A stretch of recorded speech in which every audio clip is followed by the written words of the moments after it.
Well, I've decided to do this service a little differently. Yay! Oh, yay! Oh.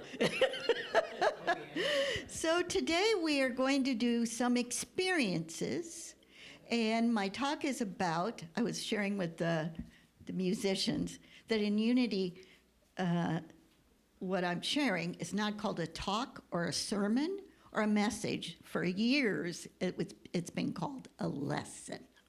So we're going to have a lesson and have some experiences. And I feel like we come, you listen to me, I have something to say, and it's always wonderful. And, and then you go home with my thoughts, not your thoughts. Now, maybe it triggers your thoughts. I'm hoping that happens. But today, we're going to make it about your thoughts and your experiences. So as I'm looking at prayers and meditations around the world, what are the variety of ways that people pray and meditate around the world? Because not everybody feels connected when they're sitting with their hands in their lap listening. Not everyone feels connected if they're in a big building looking at a statue, or a variety of different choices. So today it's going to be about your experience, what you feel, and what you breathe into. So the first one we're going to talk about is Hinduism.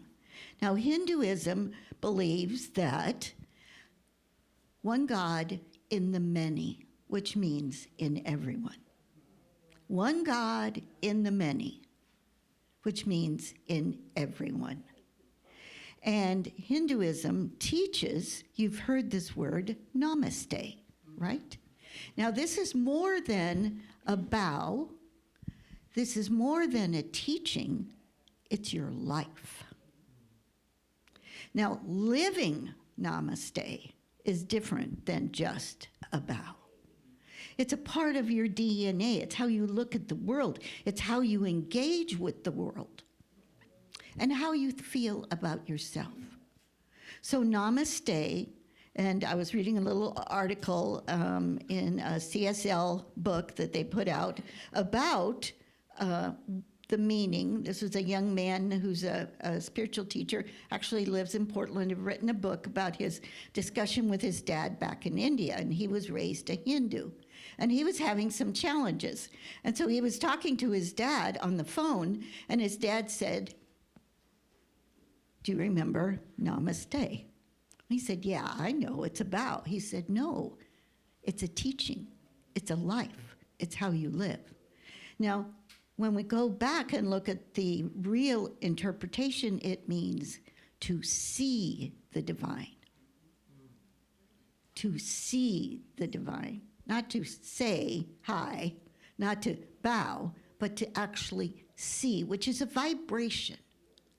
I love that word, and I love what it means. It's an energy.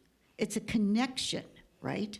When I see you, I'm looking at Susan. When I see you, I feel a connection.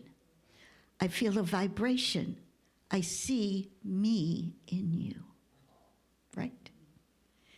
That is when I see the divine in you, Kurt. When I see the divine in you, I remember I am the expression of the divine. Yes? Yes. So what happens, though, when you are around someone who challenges you? Oh, yeah.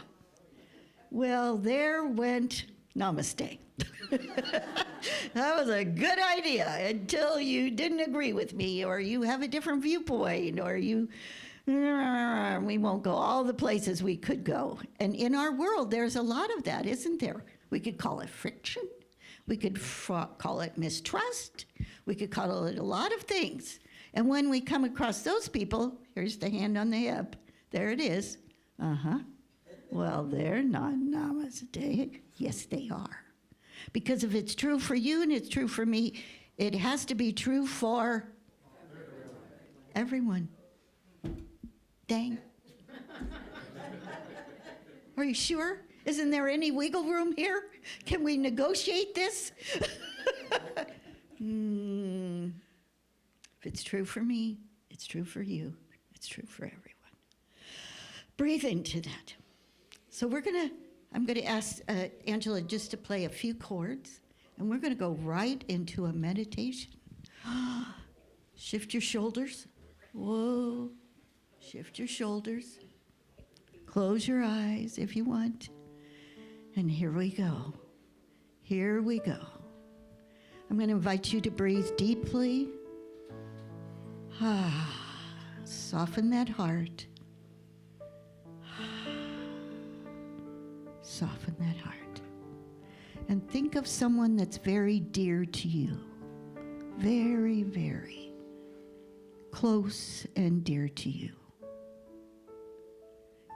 You can see their eyes. You can be holding their hand. Namaste. Namaste. And feel a heart connection. Feel that vibration. There is the mirror of you. There is the love, the kindness, the wholeness of you. Here we are. The divine looking at the divine.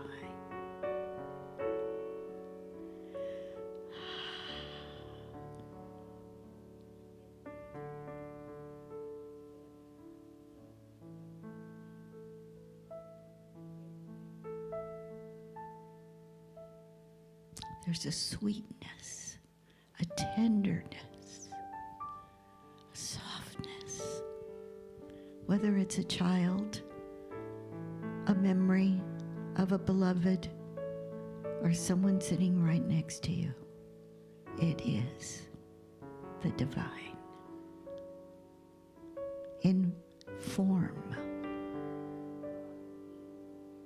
right now, right here.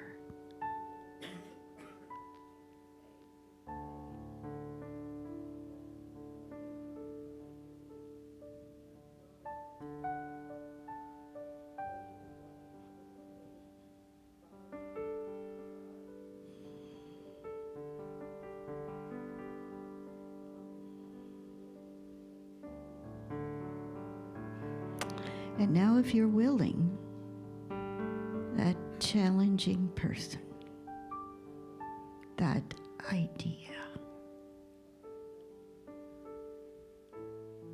that memory, carrying the energy of remembering, it is all divine. It is all divine. Even if we don't understand it, even if it feels uncomfortable, we are more than our differences. We are more than our viewpoints, our perceptions. We are more.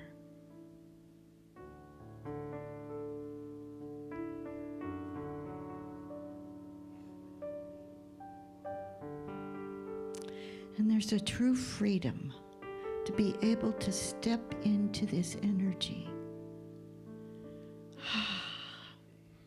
and just let it go. Let it go. Let it go.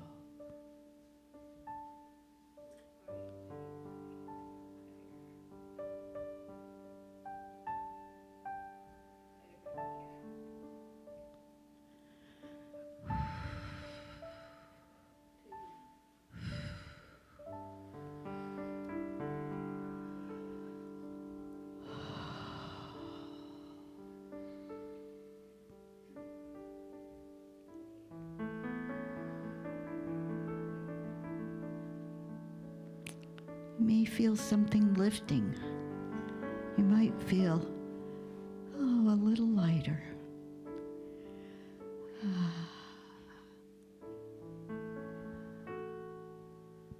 And we give thanks to this moment. Yes, when we were willing, when we are willing to be more than we thought we could be.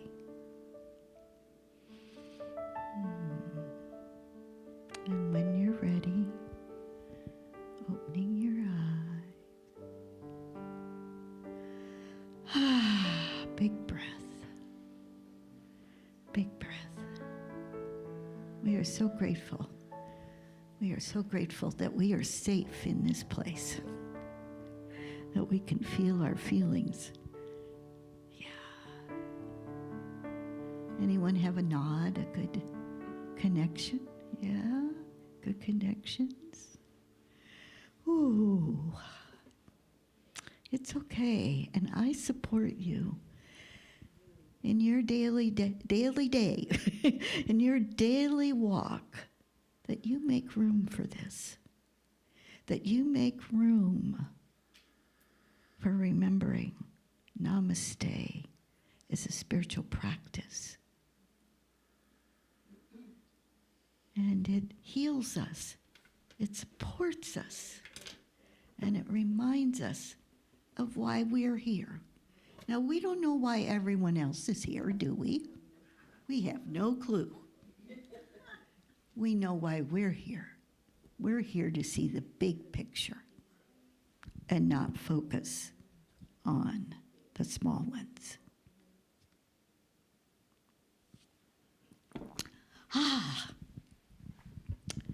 Okay, are we ready to be Buddhists? We're moving on from Hinduism. You're ready to be a Buddhist? Okay. As a Buddhist, we see God in everyone. There it is, same theme as we see God in everyone. We see the Buddha in everyone. We acknowledge the Buddha in everyone. There's no schism. Oneness is the teaching of Buddhists, as is in unity, and was and is in Hinduism. Now, many of you may have watched the monks this last year who walked from Texas to Washington, D.C., to the Lincoln Memorial. Be still my heart. Thousands of miles, 6 billion likes. 6 billion. Likes. 6 billion likes. And their message was, today is my peaceful day. Say it with me. Today is my peaceful day. Now, isn't that complicated? Now, do you think you can remember that? Today is my peaceful day. Now, I have to say that every day I write that. I'm on that path. Today is my peaceful day. Today is my day to be a peacemaker. Today is my day to connect with others in peace. Today is my peaceful day. And I make sure I make my bed and it's tidy most of the time. Paul's going to argue. I make my bed and it's tidy. That was one of the monks. You start your day, you brush your teeth, you wipe the mirror, you make your bed tidy, and you meditate. Today is my peaceful day. Now, there are many different sects, S-E-C-T. Sorry. You want to say that for me? There's many different ones of Buddhism. There's Korean Buddhism, there's Thai Buddhism, there's Chinese Buddhism, there's just a variety. And many of them include walking meditations, just as the monks did to Washington, D.C. Well, I was telling Barb and Angela about an experience I had with a walking meditation. I was in ministerial school, and I was on break, and my mother was living in Virginia. So I flew with my daughter to Virginia to have 2 weeks off. And my mother said, well, I was in the health food store and I saw this flyer and I thought you might like it. And it was a Buddhist retreat. It was a 3-day retreat, Friday, Saturday, Sunday. And she said, I thought you might like it. So I called them up and they told me where it was and how it was going to be and, you know, how much it costs. And so I signed up and I went. Now, this was an experience because I got there and it was a pretty large house. It wasn't a temple. It wasn't a large building. I walked in and they greeted me. There were 2 monks and there were about 8 of us that came to this retreat. We went into a larger room that might have been like a living room, and they told us that this was a 3-day retreat on healing your heart. I am here to heal my heart. I was ready to leave because I thought that is too big for 3 days. I don't think I can do that in 3 days. They assured me, sit down. So they explained a few things of how Buddhism sees healing, which was very wonderful. And then they explained that they believed that if you did a mantra as you walked, that you would experience a healing. So they took us into a smaller room. There was a little round table in the middle. We got to put something on the table that represented our desire to heal the heart. And they told us to stand up. They gave us a mantra, and we were to walk around this little table in this little room for a half an hour. You have no idea what that felt like. It wasn't fun. That's all I can tell you. Round and round this little table in this little room. Now, you could sit down. There were little tiny bench little things. You could sit down. But then you got up again and you walked and you walked and you walked and you walked. And in your mind, you're thinking, why am I doing this? What is wrong with me? I can do this on my own. I paid $300 to walk around this table. What is going on with me? Eventually, it was 9 o'clock and we could go home. Now, everything in me said, I'm not going back. I am not going back. This is ridiculous. 9 a.m., there I was in that little room, walking around that little table. And then we'd have a break and we'd talk about not really what we were healing, how we were feeling in that moment. What did it feel like? How frustrating? You know, there was a really tall man, there was an older woman, there were 8 of us from a variety of different situations. We brought our lunch. We got up and we walked again around that little table. You felt like, what? I'm going crazy. What is this about?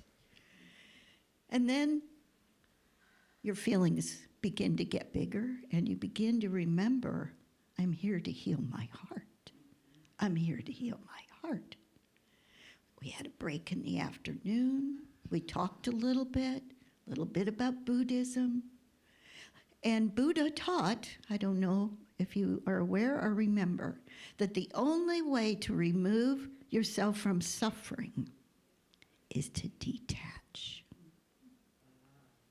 Is to detach. Detach from that situation, detach from that person, detach from that whatever it is. Detachment. Hard to do. Hard to do. When you feel like a victim, you feel hurt, you have all these feelings. Okay, finally it's 5 o'clock and I can go home. Once again, I'm never going back. I'm awake all night. Sunday morning, there I am. And as I'm walking around that little table, I began to cry. I began to cry because my heart was healing. My heart was healing. All of that I had carried, all those years, like 10,000 backpacks. The mantra, the surrender, the letting go. And I left there feeling my heart was healed. We are going to have a chance now. To do a little walking. Do a little walking. Only if you want. You can sit in your chair. You can stand up. And we're going to sing a little chant. We're just going to walk around the room. Now, you can start walking and sit right back down. You can walk and walk. You can sit. You can stand. You can just be who you are. And you might be holding, I'm healing my heart. I'm healing. Now, it might just be a speck that's in there now. It may be a divide. We don't know. Would you please start our chant?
healing hearts, healing minds, healing lives.